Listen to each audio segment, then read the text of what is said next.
శాసనసభ్యులు హైదరాబాద్ నగర పార్టీ అధ్యక్షులు స్వర్గీయ మాగంటి గోపీనాథ్ గారి అకాల మరణంతో ఏర్పడిన ఖాళీ వల్ల వచ్చిన ఉప ఎన్నిక మరి జూబ్లీహిల్స్కి ప్రస్తుతం జరుగుతున్న ఉప ఎన్నిక. గోపీనాథ్ గారు 3 సార్లు శాసనసభ్యుడిగా జూబ్లీహిల్స్ నియోజకవర్గంలోని పేదలకి, జూబ్లీహిల్స్ నియోజకవర్గంలోని ప్రతి వర్గానికి విశేషమైన సేవలు అందించిన నాయకుడు.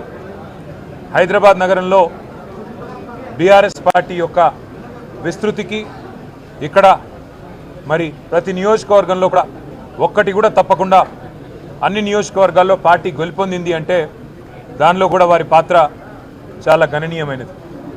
ఇవాళ మా కుటుంబంలో, మా బీఆర్ఎస్ కుటుంబంలో ఒకడైన గోపీనాథ్ గారి మరణంతో ఆ కుటుంబం బాధపడుతుంటే ఆ కుటుంబానికి ధైర్యంగా అండగా నిలబడాలనే ఉద్దేశంతో పెద్దలు మా పార్టీ అధ్యక్షులు, తెలంగాణ తొలి ముఖ్యమంత్రి కేసీఆర్ గారు గోపీనాథ్ గారి సతీమణి శ్రీమతి మాగంటి సునీత గోపీనాథ్ గారికి మళ్ళీ టికెట్ కేటాయించి వారి గెలుపు కోసం ఇవాళ దాదాపు రాష్ట్రంలోని ముఖ్యమైన నాయకులందరినీ కూడా జూబ్లీహిల్స్లో పనిచేయాలని చెప్పి ఆదేశించడం కూడా జరిగింది. అంటే ఒక్క కుటుంబ సభ్యుడు మాలో దూరం అవుతే ఎట్లా పార్టీ మొత్తం వారికి అండగా నిలబడుతుంది అనడానికి ఈ ఉదంతమే ఒక ఉదాహరణగా నేను మీకు చెప్తా ఉన్నాను.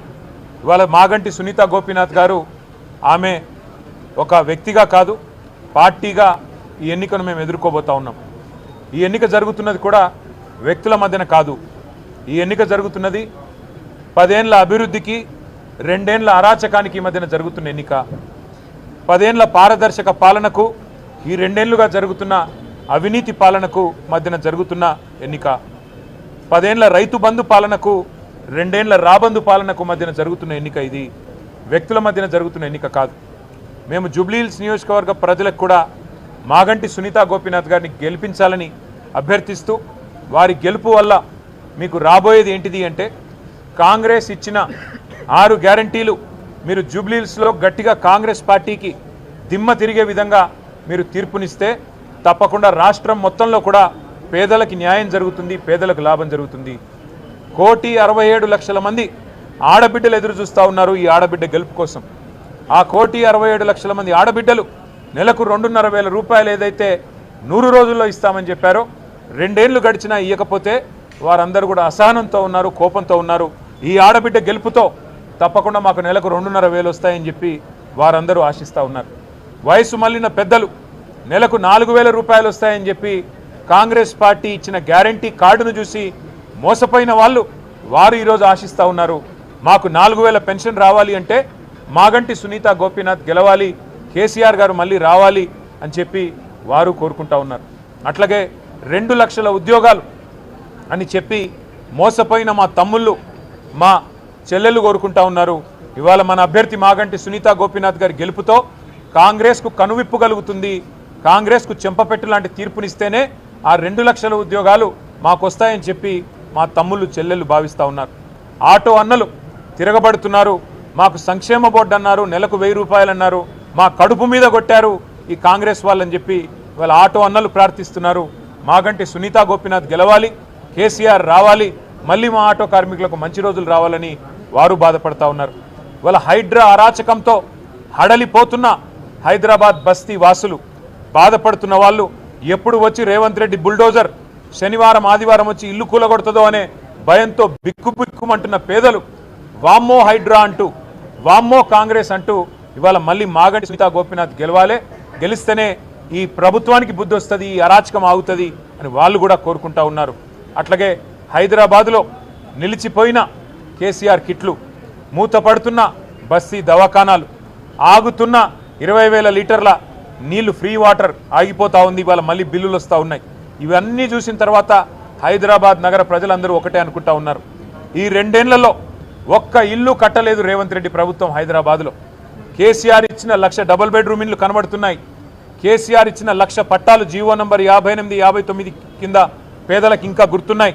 కేసీఆర్ ఫ్రీగా ఏదైతే ప్రాపర్టీ ట్యాక్స్ లేకుండా 65 గజాల లోపు ఏదైతే మరి మినహాయింపు ఇచ్చారో అవన్నీ కూడా గుర్తున్నాయి. వాటి వల్ల తప్పకుండా మళ్ళీ కేసీఆర్ గారి అభ్యర్థులకి ఎట్లా అయితే 2023లో గెలిపించామో ఒక్క సీటు కూడా కాంగ్రెస్కి ఇవ్వకుండా మళ్ళీ అట్లే గెలిపిస్తామంటున్నారు.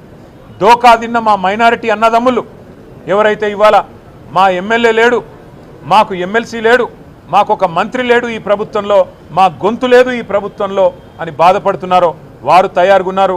దోకా ఇచ్చిన కాంగ్రెస్కు మోకా మీద దెబ్బ కొట్టడానికి వారు రెడీగా ఉన్నారు. అట్లాగే ముమ్మాటికి ప్రతి వర్గం ఇవాళ పేదలు బలహీన వర్గాలు 42% రిజర్వేషన్ అని చెప్పి గొంతు కోసినందుకు, చెల్లని జీవో ఇచ్చి మోసం చేసే ప్రయత్నం చేసినందుకు బీసీలు కుత ఉడుకుతున్నారు. వాళ్ళు కూడా బుద్ధి చెప్పడానికి రెడీగా ఉన్నారు. ఎల్లుండి బంధుకాలు కూడా పిలిపించారని తెలుస్తూ ఉన్నది. కాబట్టి ఇవాళ ప్రతి వర్గం వీళ్ళు వాళ్ళని కాదు, దళిత బంధు అని మోసం చేసి అభయహస్తం అని చెప్పి 10 లక్షలు కాదు 12 లక్షలు ఇస్తామని చెప్పి మోసం చేసినందుకు దళితులు కుత ఉడుకుతూ ఉన్నారు. ఈ రకంగా అన్ని వర్గాల నుంచి మద్దతు వెల్లువెత్తుతున్నది. మా అభ్యర్థి సునీతా గోపీనాథ్ గారు మంచి మెజారిటీతో తప్పకుండా గెలుస్తారన్న విశ్వాసం మాకుంది. ఇది కేసీఆర్ గారు తిరిగి పునరాగమనానికి, తెలంగాణలో మళ్ళీ ఒకసారి ప్రభుత్వంలో రావడానికి, కేసీఆర్ గారు తిరిగి ముఖ్యమంత్రిగా పదవిని అధిష్ఠించడానికి ఇది మొదటి మెట్టు కాబోతున్నది. గులాబీ దండు జైత్రయాత్ర జూబ్లీ హిల్స్ నుంచే తిరిగి ప్రారంభం కాబోతున్నది అని మేము బలంగా నమ్ముతున్నాం.